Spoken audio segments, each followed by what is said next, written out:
দেশব্যাপী ছড়িয়ে পড়া ডেঙ্গু প্রকোপ এখন ভয়াবহ রূপ নিয়েছে উপকূলীয় জেলা বরগুনায়। প্রতিনিয়ত বাড়ছে ডেঙ্গু রোগীর সংখ্যা। ইতিমধ্যে ভয়াবহ ডেঙ্গু কেড়ে নিয়েছে 13টি তাজা প্রাণ। পরিস্থিতি মোকাবিলায় হিমশিম খাচ্ছে স্বাস্থ্য বিভাগ। বরগুনা থেকে সাইফুল ইসলামের প্রতিবেদনে দেখুন বিস্তারিত। চিকিৎসক সংকট, অপর্যাপ্ত ওষুধ ও চিকিৎসা সামগ্রীর সংকট পরিস্থিতিকে আরও বেশি বিপদাপন্ন করে তুলেছে। সংকট মোকাবেলায় নড়েচড়ে বসেছে স্বাস্থ্য বিভাগ। সবশেষে বরগুনা জেলা স্বাস্থ্য বিভাগের তথ্য অনুযায়ী চলতি বছরের জানুয়ারি থেকে 16 জুন পর্যন্ত বরগুনায় ডেঙ্গু রোগী শনাক্ত হয়েছে 1838 জন। এর মধ্যে চিকিৎসা নিয়ে সুস্থ হয়েছেন 1623 জন। চিকিৎসাধীন রয়েছেন 215 জন। গত 24 ঘন্টায় নতুন রোগী ভর্তি হয়েছে 79 জন। সরকারি হিসেবে মৃত্যুবরণ করেছেন 5 জন। এছাড়াও ঢাকা ও বরিশালে চিকিৎসাধীন অবস্থায় বরগুনার বাসিন্দা মৃত্যুবরণ করেছেন 8 জন। এই রোগীর অধিকাংশই বরগুনা পৌর শহর ও সদর উপজেলার বাসিন্দা। একই সাথে জেলার পাথরঘাটা, বামনা, বেতাগী ও আমতলীতেও বাড়ছে ডেঙ্গু রোগীর প্রকোপ। সোমবার সরেজমিনে গিয়ে দেখা গেছে অধিকাংশ ওয়ার্ডেই শয্যার সংকট দেখা দিয়েছে। বহু রোগীকে মেঝেতে শুয়ে চিকিৎসা নিতে হচ্ছে। নারী ও শিশু ওয়ার্ড সহ মেডিসিন ইউনিটেও একই অবস্থা। অনেক রোগীকে বারান্দা ও করিডোরে বিছানা পেতে রাখা হয়েছে। এতে করে চিকিৎসা নিতে আসা রোগীরা চরম ভোগান্তিতে পড়েছেন। শয্যার পাশাপাশি দেখা দিয়েছে রক্ত পরীক্ষার কিট এবং স্যালাইনের সংকট।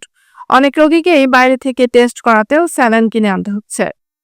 আমরা হাসপাতালে আজকে আসছি, আসার পরে কোনো সিট পাওয়া যায় না। সবচেয়ে বড় সমস্যা যে হাসপাতালে কোনো পরিবেশই বজায় নাই, সিট পাওয়া যায় না। এই সিঁড়ির এই কাছাকাছি তো দেখতে পাচ্ছেন আমি পাইছি। সরকারের কাছে একটু দৃষ্টি আকর্ষণ করছি যাতে হাসপাতালের প্রতি একটু সুদৃষ্টি নেন এবং ডাক্তাররা যাতে রোগীদের প্রতি একটু খেয়াল করে। আমি তো ডাক্তার তেন ইমার্জেন্সি তেন গেলে তো এখানে লম্বা সিরিয়াল। একটা মানুষ প্রস্রাব করতেই পারে না, পায়খানা তো দূরের কথা, প্রস্রাব করার মতো সিস্টেম নাই। সেখানে টয়লেটের পানির ব্যবস্থা থাকলে বদনা নাই, এবং পানি টয়লেটের উপরে পানি উঠে গেছে এমন ভাবে পানি একটা মানুষ যাইতে পারে না। এমন নোংরা পরিবেশ, এখানে ময়লা ওখানে ময়লা। এখানে কি পাগল বাস করে না মানুষ বাস করি, এইটাই বোঝা যাইতেছে না। বরগুনার civil surgeon doctor Mohammad Abul Fattah বলেন, ডেঙ্গু পরিস্থিতি ভয়াবহ রূপ ধারণ করায় চিকিৎসা সেবা প্রদানে একটু বিঘ্ন ঘটছে। তারপরও চিকিৎসকদের অক্লান্ত পরিশ্রমে আমরা সার্বিক পরিস্থিতি সামাল দিতে সক্ষম হয়েছি।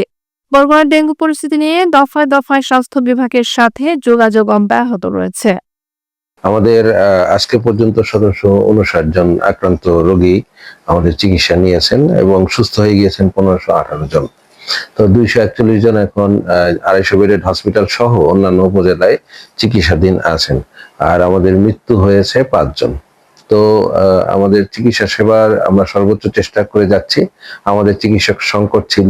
আজকে পর্যন্ত আমাদের 2 জন কনসালটেন্ট সহ 8 জন মেডিকেল অফিসার আমাদেরকে পদায়ন করা হয়েছে এখানে। তো আমাদের চিকিৎসক সংকট অনেকখানি লাঘব হয়ে গিয়েছে। যেহেতু শয্যা সংখ্যার ধারণ ক্ষমতার অনেক বেশি রোগী এখানে আমাদের ভর্তি, আমরা চিকিৎসকরা হিমশিম খাচ্ছে চিকিৎসা সেবা দিতে। তারপর আমরা সর্বাত্মক চেষ্টা করছি এবং চিকিৎসা সেবা যথাযথভাবে আমরা দিয়ে যাচ্ছি।